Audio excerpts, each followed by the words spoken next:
watching KSL Sports Live. Hey there, everybody. Thanks for staying up with us as always. The best of the NFL's on the way tonight, including a big day for Puka Nacua. Yeah, plus BYU's bowl matchup, that's set. And the Utah Hockey Club and the Jazz, they are in action as well. We'll show you what happened in those games coming up in a little bit later on. Let's start with Kyle Whittingham. Will he stay or will he go? After 20 seasons as head coach, Coach Whitt was uncertain about a return for a 21st season.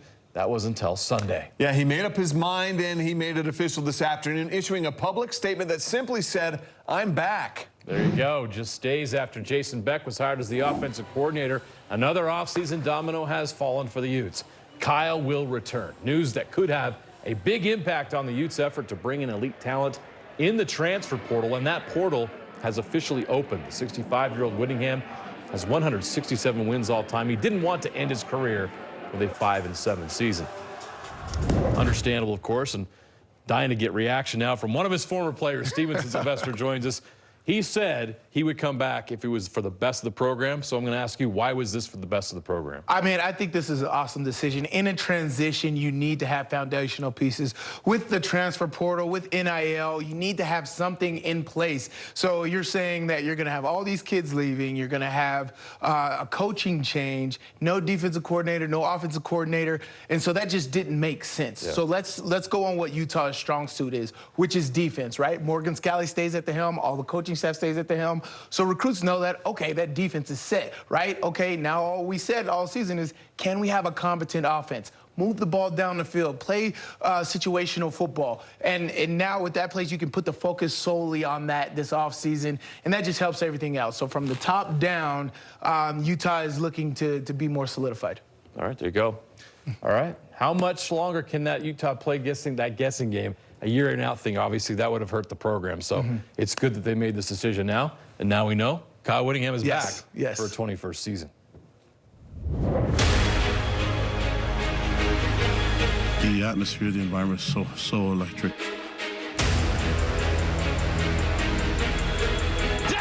Touchdown! Jake Retzlaff! And just keep getting better every week. We got dudes that love ball. We are who we are, and we're going to do what we do.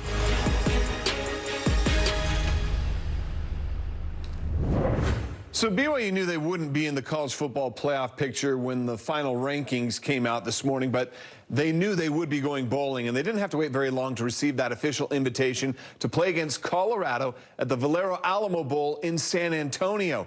Colorado ranked 23rd in the playoff rankings. They have a 9-3 overall record, just 2 seasons after going 1-11. The game will take place Saturday, December 28th, 5:30 p.m. Mountain kickoff time in San Antonio. So why does BYU, a team ranked 17th in the final playoff rankings, play another conference opponent? Why not an ACC team or even an SEC team like Miami, Alabama, or Ole Miss? Well, the Alamo Bowl still has contractual ties with the former teams of the Pac-12. So the Alamo Bowl had their pick of a Big 12 team. They chose BYU, and their top selection from a former Pac-12 team, they chose Colorado, a team and a coach that Kalani Sitake is pretty excited to go up against. I'm really excited about the matchup that we have against Colorado and Coach Prime. I've known Dion and been able to interact with him, and I'm a big fan of his. It's been fun to be able to watch him and him lead his team this year. And we've had some crossover games, so we've been able to watch their film and see how they perform. And we've been really impressed with what they do on the field. I love the way he leads his team. I love their connection to him. It's a great example to me as a coach to see the way he leads and the way he does it with his faith in Christ and in God. All right, it's not just about Coach Prime in this game. He also has 2 of the top NFL prospects on his roster. His son, quarterback Shadur Sanders, who was named the Big 12 Offensive Player of the Year, and Heisman Trophy hopeful, Big 12 Defensive Player of the Year, Travis Hunter. Coach Prime said today that all of his stars will be on the field on December 28th. We have a plethora of seniors that are pro-bound, and guess what? Every last one of them are going to play. We don't tap out. We don't sit out. It's a blessing to play this wonderful game. Our kids are going to play. We got a kid that's probably going to pick up, not probably, what I'm talking about, matter of factly going to pick up the Heisman Trophy this week, and he's going to play. We got another quarterback who picked up an award last weekend, and he's going to play. We have receivers that I know are going pro, and guess what? They're going to play. Okay. Okay, in this era of college football where players like to opt out of bowl games, especially if they have high prospects in the NFL, Coach Prime is super confident that these players, his stars, are going to be playing. What do you think, Sly, when you hear Coach Prime saying that? Absolutely love it. First of all, I love Coach Prime for using his platform to deliver that message, right? Coach Prime, he speaks volumes. When he talks, everybody listens, and so players will listen too. I'm telling you, as an old guy now, football is valuable. We get limited times to showcase our speed. These guys are going to get our age and be like, dang, I wish I would have played. And so I think that a lot of kids are going to take notice and be like, okay, I should play, I should opt in. Football is very, very limited. As they said, for the NFL, it's not for long. Your opportunities to play football are very slim. And so by you opting out just because of not playing another football down, it sucks. So I love him using his platform and letting these kids know that football is rare, man. And so you can put your best foot forward. You're an entertainer at the end of the day, so go entertain. I'm sure BYU wants to play their very best as well, so to have them on the field, that makes for a great matchup. You saw them a month ago, up close and personal, when Utah played Colorado. I mean, when you see this team, what do you think about this matchup with BYU and Colorado? What does BYU need to do to come out on top here? Well, we know Utah and BYU are very similar. So I can vibe with the team and the strategy that BYU does, and it's very similar. Simply put, Colorado's exciting, right? They go down the field, they attack, they're very quick, they do no huddle, all types of things. But what I think that BYU needs to do is play complementary football. Just put something up on the offensive side of the ball. Don't cause turnovers and put your defense in bad positions. That defense is going to handle it. They're going to get to Shedeur Sanders. But can the offense do when BYU was doing well, they were complementing their defense. Can they do it in this matchup? All right, we will find out December 28th. We're going to Sly early and often in the show today. Stick around and we'll have more from him in a bit. As for the final playoff rankings that came out in the seedings, here they are. The top 4 ranked conference champions all get the first-round byes. Those teams are Oregon, Georgia, Boise State, and Arizona State. And the first round will take place in 2 weeks with seeds 5, 6, 7, and 8 all getting home field advantage for those games. The Texas Longhorns were given the 5th seed. They will host ACC champion Clemson. 8th-seeded Ohio State will get Tennessee. SMU gets in with an at-large bid over Alabama. They'll be on the road against Penn State. And independent Notre Dame has that 7th seed. They will be hosting Indiana. We have to take a short break. We got more NFL on the way. Yeah, we'll also hit the ice with the Utah Hockey Club and check in on the Utah Jazz. Stenlin's got it! He scores! Kevin Stenlin! The Utah Hockey Club on an East Coast back-to-back, seeking back-to-back road wins in Philly. Could they glide past the Flyers? We'll show you the highlights. And that's Shorty coming up next. Collins breaks out and takes the inbound pass. A little hot hand. Yeah, John Collins, he's been a bit of a walking bucket. Walker Kessler's been dominating the post. Larry Markkinen back in the lineup after missing a game. Did any of that help them get a second straight win? We'll show you coming up. We're also going to break down all of the college football coaching movement in the state. Busy weekend. Broncos back in Logan this time around. And what does Jason Beck bring to Utah's offense next season? Sly's got some takes on that. That and more coming up next as KSL Sports Live continues.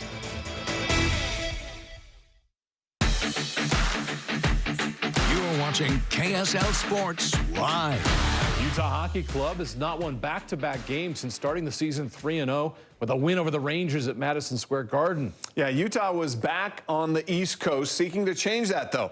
After a win Saturday night in Buffalo, a chance for back-to-back wins tonight in Philly. Here we go, taking on the Flyers for the first time ever. First period, Jackson Staver was between the pipes, and he was awesome again. He sent back 22 of 24 shots. Utah would have some scoring chances in the first period, but they could not break through. The Flyers couldn't either. So no scores. We head to the second period, and that's when everything changed. The pace picks up dramatically. A total of 5 goals scored in the first in that period. The first goal scored goes to Utah, Michael Carcone, with an assist from Robert Bortuzzo. 1-0 Utah. The Flyers even scored just 19 seconds later. Joel Farabee with his 4th of the season. 2 minutes and 22 seconds later, Utah takes back the lead. Juuso Valimaki, who will rep Finland in the Four Nations tournament, gives Utah a 2-1 lead. The Flyers would even the score again. Owen Tippett with his 8th goal of the season. I wasn't kidding. It's 2-2. But 15:30 into the second, one more goal, and it's Logan Cooley with a great one on the power play. He gives Utah a 3-2 lead entering the third period. And in the third period, the Flyers, they're on the power play, down 1, putting pressure on Utah, when all of a sudden Utah gets a gift. Whoops. 20 seconds to go. Here's a breakaway. Stenlin's got it. He scores. Kevin Stenlin. Kevin Stenlin with a shorty that gives Utah a comfortable 2-goal lead. That lead would hold. The Utah Hockey Club wins back-to-back games with a 4-2 win in Philly. How good has Utah been lately? Well, since November 23rd, their goal differential is plus 14. That's the best in the NHL in that span. That has seen the team go 5-2-1. They're back home Tuesday against the Minnesota Wild. Been a lot of games where, we're feeling good, we're feeling confident, but we just haven't gotten the results. So obviously nice to get some results. And like I said earlier, we just got to keep going with it and stay with it.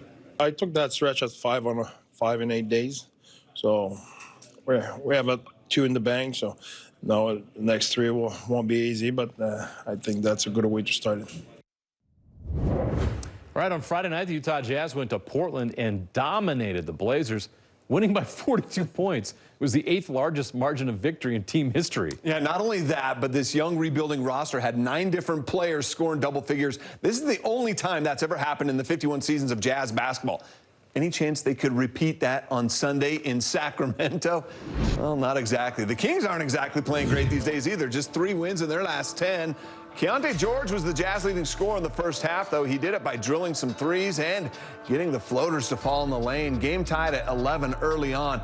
Kevin Huerter, though, he was Jazz killer off the bench. Makes 2 later threes in the first quarter. The Kings led 26-23 after 1. In the second quarter, he picks up right where he left off. A pair of 3-pointers, building the Kings lead to 10, 37-27. Huerter, 4 threes, 14 points in the first half. Keontae also had 14 first-half points. This 3-pointer keeps the Jazz within 10, and John Collins also found a hot hand near the end of the half. He dialed up 2 3-pointers on back-to-back possessions, but the Jazz trailed by 17 points at the half. That hot hand from Collins, though, found itself into the third quarter as well. He came into that third quarter sinking 3 more 3-pointers in the first 3.5 minutes of the quarter, but it didn't help the deficit. Jazz were still down by 19. The Jazz had no answer for Huerter. Kings on the break. It's Huerter rocking the rim there. Moments later, another 3-pointer. He made 6 of them in the game, scored a game-high 26 points. De'Aaron Fox wasn't too far behind in the point total. He only made 1 3, this one just before the half, to beat the buzzer. He had 21, and the Kings cap a 17-2 run. They're up by 31 going to the fourth, and the fourth quarter was no better. In fact, with the game well out of hand, it was Doug McDermott coming in and burning the building down, making 6 straight 3-pointers in just 6 minutes of play. My goodness, 2 days after getting a 42-point win, the Jazz lose by 44 in Sacramento. Keontae George had 25.7 assists, 5 rebounds. The Jazz fall to 5-17 on the season, 3rd worst record in the NBA. Yeah, we got our butts kicked. They made a lot of jump shots tonight. We gave up 44 points in the paint, and they made 5 free throws. So that's a heck of a lot of jump shots made in one game. All right, the Jazz, they will not be playing again until Friday. They'll be back home against the Suns, but that's the only home game in a current stretch of 8 out of 9 on the road. They won't be home for Christmas. Utah with games against the Clippers, Pistons, Nets, Cavs, and Blazers, all on the road here to wrap up December. Brutal. Our any-hour services play of the day comes from the NBA. Nikola Jokic beats the halftime horn against the Hawks from midcourt. Jokic had 48 points, 14 rebounds, and 8 assists, along with 3 steals in a 141-111 win. That's a night after scoring 56 in a loss to the Wizards. All right, now to college football. With a surprise coaching change made just a month before kickoff, the Utah State football season seemed destined to fail. It wasn't easy, winning just 4 games, but now the future may be brighter than it has ever been before. Yeah, the school announcing the hiring of Bronco Mendenhall to take over as the new head football coach on a 6-year deal. Mendenhall, the 31st head coach in program history now, comes to Utah State as one of the most experienced and successful head coaches to enter his first year with the program. 18 total seasons between BYU, Virginia, and New Mexico. Mendenhall has won 140 career games to just 88 losses. That's 62%. Diana Sabo cited Mendenhall's leadership, knowledge, and development of young men as his strengths that he brings to Logan. Bronco Mendenhall develops young men. He has proven leaders throughout his program. You know, he stood out and he became a differentiator of developing young men, of his academic success, and quite frankly, his ability to take programs and to mold and craft them into ideal programmatic systems. So coming home for him to the state of Utah is the perfect fit for him. Bronco will be replacing Nate Dreiling, who served this past season as the interim head coach and was the youngest head coach in college football this past season. What's next for Dreiling, who has also spent 2 seasons at New Mexico State as a defensive coordinator? Well, we don't have that answer just yet, but on social media this weekend, Dreiling made this post thanking USU and the Cache Valley community by saying, "What a special place you all have, and want to wish you all the best moving forward." He's got a bright future ahead. He did a great job in tough circumstances. Utah had a vacancy at offensive coordinator after Andy Ludwig resigned midseason. Bring in Jason Beck, a former BYU quarterback and BYU quarterback's coach. He served as a coach at Virginia and Syracuse as well in 2023 as the Syracuse offensive coordinator. His team averaged 343 yards of offense and 24.5 points per game. Last season, he was at New Mexico. You saw what they can do. The Lobos offense averaged 484 yards of total offense and 33.5 points per game with Devin Dampier at quarterback. Certainly has the resume for a position like this at Utah. His coaching career started as a quarterback coach for Weber State and then BYU. Then he followed Mendenhall to Virginia, where he was quarterback coach through 2021 and 2022. Left for Syracuse as quarterback's coach, then was elevated to offensive coordinator in 2023. And, of course, then spent last season as the OC at New Mexico. A great resume. All right, before all that, though, did you remember this? Beck was a backup quarterback at BYU from 2004 to 2006. We bring you this memory from the vast KSL Sports archives. Beck had one career start. It was against Utah State in that 06 season. He completed 20 of 28 passes for 305 yards and his only career touchdown, a connection with Johnny Harline from 18 yards in a 38-0 win. The other Beck to Harline play that all BYU fans will, of course, remember. All right, so much to unpack here with Stevenson Sylvester. Let's start with the hire at Utah. Slide. Jason Beck comes in, kind of a clean slate because we saw some quarterbacks enter the transfer portal over the weekend. So, I mean, it feels like it's kind of starting from scratch with that offense. Yeah, it's exactly what you want to do. You don't want to come into a program and being like, oh, that kid was here. What is the relationship there? He's not his type of guy. Now he's able to be in like, okay, I can come in here, I can start. This is my type of offense, learn this scheme, and we're good. The quarterback position, as we know, is the most important position on the offensive side of the ball, maybe the entire football team, but he's able to control that, right, as far as the guys we bring in the portal, the guys we recruit in the future. So it's coming to a great situation for him that he doesn't have to deal with any of that from before, but I just think that he'll do a good job in this offense. One, he's a guy with ties to Utah, which I felt like was very important, whether you were a player here at the University of Utah or just in the state in general. So you have some love there. But I think that this hire is going to be great. And at the end of the day, it wasn't necessarily the scheme that was the issue for Utah last year. It was the execution, right? So even coming into this year, it's going to be like, can Utah focus on execution, and can we execute on offense this year? Now we'll wait to see who the quarterback is. Does Devin Dampier come from New Mexico? Stay tuned. Yeah, we'll definitely keep our eyes on that. All right, let's head up to Logan now. Bronco Mendenhall taking over up there for the Aggies. This definitely will give them a bit of a jump start that they need in that program. You've played against Bronco before. When you see this hire and this coaching matchup for Utah State, what goes through your mind? First word that comes to mind is structure, right? I think Coach Mendenhall brings structure to the Utah State program anywhere he goes. I mean, you just seen it. Coach Beck has followed Mendenhall from Virginia from BYU to Virginia to New Mexico and had success. You know, the AD for Utah State has said he's a developer of men. You can see that. Coach Mendenhall actually visited Pittsburgh when I was there, and I actually got to talk to him. And then actually following his career, he definitely does a great job, and it's exactly what you want to have happen at Utah State. Like, let's retool everything, all the local kids. He has a familiar name in the state of Utah. I think that he's going to establish a good foundation up at Utah State and have success, just like he's had at BYU, Virginia, and New Mexico as well. So it's a good hire for Utah State. Just as they get ready to go into the Pac-12 in 2026. Really curious to see who his offensive coordinator is, because obviously Jason Beck's not coming with them. But it's a home run hire for Utah State to get somebody of that caliber. No doubt about it. All right, good stuff, Sly. We'll be back with you in a little bit later on. Kyle Whittingham decided to make his big decision, and so did the biggest free agent on the MLB market. Juan Soto has reportedly agreed to a 15-year, $765 million deal with the New York Mets, not the Yankees. The largest deal in professional sports history. Soto hit 41 home runs for the New York Yankees this season with 109 RBIs and a .288 batting average. Juan Soto, 15 years, $765 million.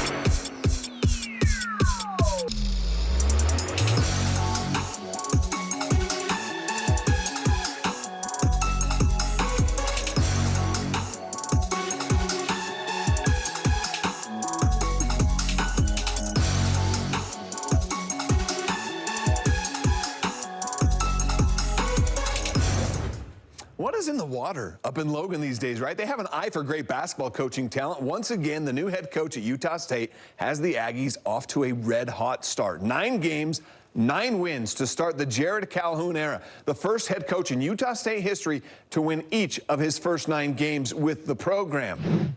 Utah State picked up win number 8 at the Spectrum on Wednesday night, a rare early December conference game against Wyoming. In the win, Ian Martinez eclipsed 1,000 points for his career. He finished that game with 23 points, while Mason Falslev added 19 points on 8 of 15 shooting. With each early season win, of course, that bar is being raised higher and higher for this Aggie team. We can't get tired of winning. You know, it's going to be difficult like we saw tonight. So as we get into more conference games, we just got to keep doing the little things. What is it that's been working so well through these first 8 games? It seems like every game we see you guys play, there's the next step of the progression, the whole process. I think we're just, you know, it's all about our chemistry as a team. You know, we all get along. We're all really good friends off and on the court. So I think that has a big thing to do with it. College basketball's insane, right? There's 2,000 to 2,500 transfers every year. You're paying players, kids are transferring. I mean, there's guys tonight that are on their 4th and 5th school, right? So I think what we've been able to do is attract really good kids. When they put the Aggie uniform on, it really means something. Do you feel like you guys are starting to make an early statement in the conference that you guys are the team to beat? I mean, obviously we won it last year, so people are going to be looking out for us. But, you know, I'm excited. Conference play it's always hard, and it's always physical, and I'm excited for it to come. Women's hoop on Sunday, the Princeton Tigers versus the Utah Utes. First quarter, Princeton's Sky Belker launches from half court and nails it at the buzzer to tie things up to 16. Go to the third quarter. Gianna Neepkins for the Utes drives to the basket, gets a tough and one. She finished with a team-high 19 points. With 2 minutes left in the fourth, the Utes are up 2 when they get the steal, and Madison Wilkie going to drain the 3. The Utes get the close win at home, 79-76. What on earth is Steve Smith doing with the tennis racket? Ice up, son, during the commercial break, and we'll tell you. All right, we wrap up the show tonight with this must-see video. Utah legend Steve Smith. He was a guest at the Charlotte Invitational this weekend. And for a moment, he was given a tennis racket going one-on-one with French Open champ Carlos Alcaraz. Check out Smith. He held his own. Not bad. Yeah. Alcaraz, of course, was taking it easy, but Smith had a nice backhand with backspin on it. And watch, he nearly gets the point. Ooh. Oh, just out of bounds. Hey, give it to him anyway. Come on. He did that against Carlos Alcaraz. Hey, he's an athlete, even in his 40s. Way to go, Steve. Hey, download the KSL Sports app. It's got lots of stuff on it. Or so I'm told.